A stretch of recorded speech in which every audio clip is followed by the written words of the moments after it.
بسم الله الرحمن الرحيم والتين والزيتون وطور سينين وهذا البلد الأمين لقد خلقنا الإنسان في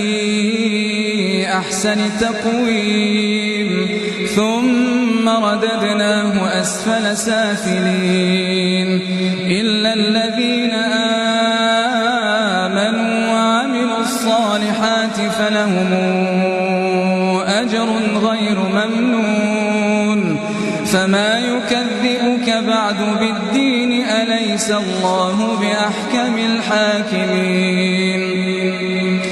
بسم الله الرحمن الرحيم اقرأ باسم ربك الذي خلق خلق الإنسان من علق اقرأ وربك الأكرم الذي علم بالقلم علم الإنسان ما لم يعلم كلا